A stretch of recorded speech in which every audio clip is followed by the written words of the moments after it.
Donc en bas, on a, tout en bas, le minéral, la pierre. Quand on parle beaucoup de pierre sur les centres du bien-être, la pierre est très présente. Qu'est-ce qu'elle nous dit, la pierre, sur notre histoire? Parce qu'on vient de là, hein. Ça fait partie de notre évolution. S'il n'y avait pas eu de minéraux, le reste ne serait pas venu derrière. D'accord? C'est la dureté et la résistance au changement, la pierre. D'accord? Donc, notre dureté, notre résistance au changement, elle vient aussi de là. On peut se comparer parfois à un cœur de pierre. D'accord? Notre côté minéral. Et en même temps, notre côté minéral, il est important parce qu'il nous apporte aussi la stabilité, la rigidité, la protection, la solidité. Donc il y a du bien et du pas bien. Donc qu'est-ce que je veux garder de ce minéral? Parce que j'ai le droit de choisir puisque j'ai mon mental qui est là, qui dit ben moi je vais garder ça et je vais enlever ça. Ok, ça marche. Je sélectionne, je choisis, choisir. Pas subir. Je suis un minéral donc bah, du coup forcément je suis résistant au changement. Oui mais tu es un minéral avec un cerveau. Ah ouais.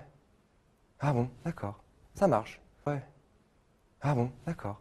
Ça marche. Ensuite on a le végétal. L'arbre, l'herbe, d'accord? Et le végétal, lui, il est en quête d'eau nourricière et de lumière.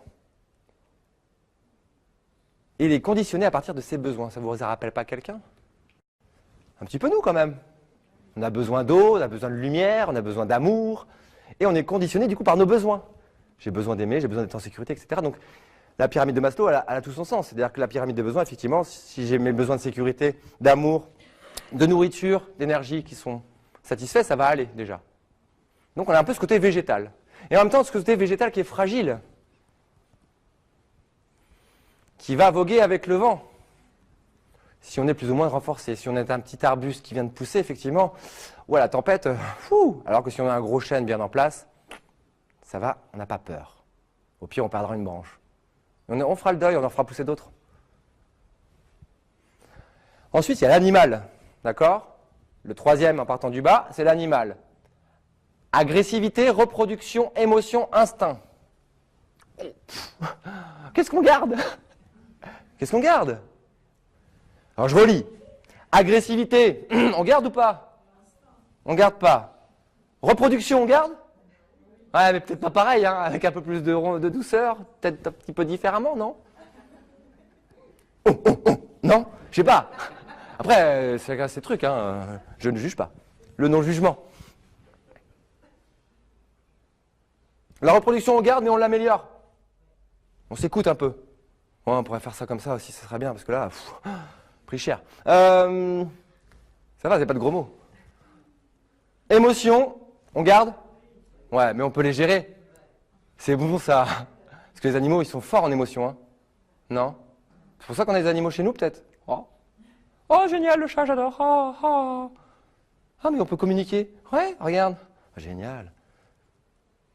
Mais pas en parlant, hein. Il ne parle pas, mon chat, encore. Peut-être un jour, on ne sait pas. Et l'instinct. L'instinct, l'intuition. Ça, on l'a. Effectivement. Mais on a la capacité aussi de réfléchir, de se dire, ok, instinctivement, j'irai bien là-bas. Mais oulala, est-ce que je vais y aller ou pas? Et là, je peux. Alors, je vais y aller pour ça. Ouais, mais là, il y a ça. Ouais, tu peux pas venir avec moi? Ok, on y va. C'est bon. L'instinct maîtrisé. D'accord? Ensuite, en bleu, on a la raison ou le mental qui vient après le règne animal, ce qui nous fait évoluer de l'animal, c'est le mental. C'est ce qui fait qu'on a un cerveau et qu'on change d'étape. Et le mental, c'est les questionnements, le discernement, le choix et les actions. C'est ce qui va nous permettre, effectivement, comme on disait tout à l'heure par rapport aux animaux, etc., de discerner les choses, de faire des choix, et de ne pas suivre forcément notre instinct. Ça, c'est le mental. C'est ce qui va nous permettre de faire. Comment il va nous permettre d'évoluer. Mais il faut s'en servir. Sinon, nos instincts reviennent. Ensuite, on a la conscience. Avoir la connaissance de ses actes et de leur valeur morale. La conscience. Avoir conscience de ce qu'on fait. Est-ce que ce que je fais est juste? Est-ce que ce que je fais, les choix que je prends sont justes? Est-ce que quand je décide de partir avec mon nouveau chéri et de quitter ma région et d'emmener mon fils, qui a 12 ans, est-ce que je fais un choix juste? Il est juste pour qui? Il est juste pour moi en tant que femme?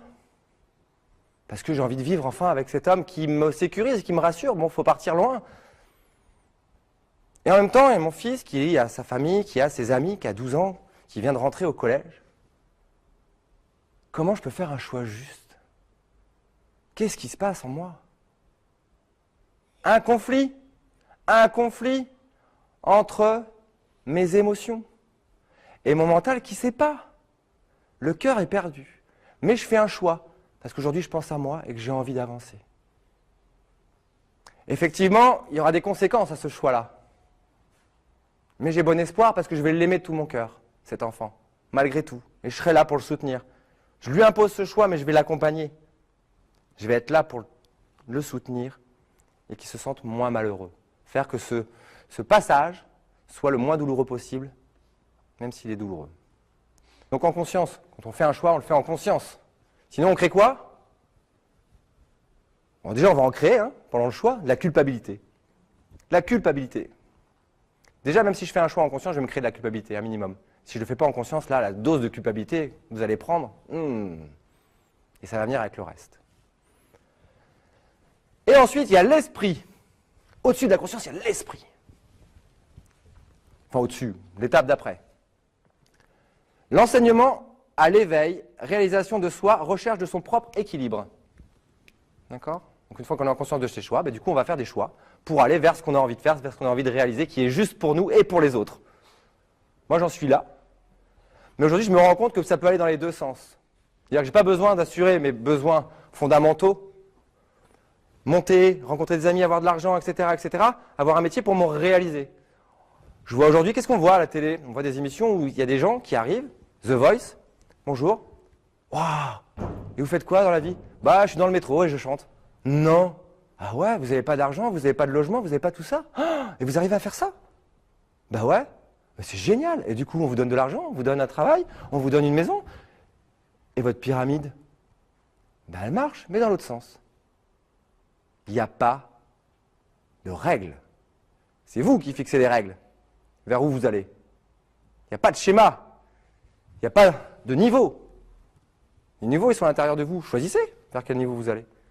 Vers où vous avez envie d'aller. Ce ne sont que des informations. Tout ce que vous recevez tout le temps, ce ne sont que des informations. Que des informations. Aucune vérité. Aucune vérité. Oui, c'est difficile de prendre les informations et de se dire qu'est-ce que ça veut dire? Qu'est-ce que ça veut dire ce gouvernement qui part en vrille? Ben oui, enfin, ça y est. Enfin, les gens qui ont un fonctionnement narcissique, qui ne sont pas là pour les bonnes raisons, enfin, c'est juste. Enfin, on les dénonce, enfin. J'en profiterai peut-être pour faire un petit tour en moi, parce que effectivement, mais moi, parce que c'est facile de critiquer, de dire, ah bah ouais, tu vois, les politiciens, c'est tous des... On avait bien raison. Ouais, mais toi d'abord. Toi d'abord. Parce que sinon, tu vas passer ton temps à dire, ah. Et puis toi, tu continues à faire, voilà. Pas grand-chose. La pyramide de Maslow. Vous voyez? Besoins physiologiques, besoins de sécurité, besoins sociaux, estime de soi, accomplissement personnel. Vous êtes en haut de la pyramide. Wouhou! Vous êtes le roi du monde. Bon, ça, c'était avant. Là, on est en train de changer d'époque. Et cette pyramide, elle tourne. D'accord? C'est une pyramide. C'est quelque chose qui est en 3D, qui va à un axe central. D'accord? La pyramide, au milieu, il y a un rond, au centre de la pyramide. Cette pyramide, elle bouge dans tous les sens. À vous d'aller où vous avez envie d'aller, de revenir. Voilà, trouvez votre zone d'équilibre sur cette pyramide. Vous n'êtes pas obligé de rester en haut. Comme sur la montagne. Si vous montez la montagne, je vais aller là-haut, parce que là, si j'arrive jusqu'en haut, c'est trop génial, je serai trop fort. Puis j'arrive en haut, je fais, ok, bon, il n'y a pas grand-chose à manger, il fait froid, je ne sais pas si je vais rester longtemps du coup. Donc je redescends. Hop, il y a une autre montagne, hop, c'est génial, etc., etc. Attention à ne pas rester bloqué là-haut, avec l'ego.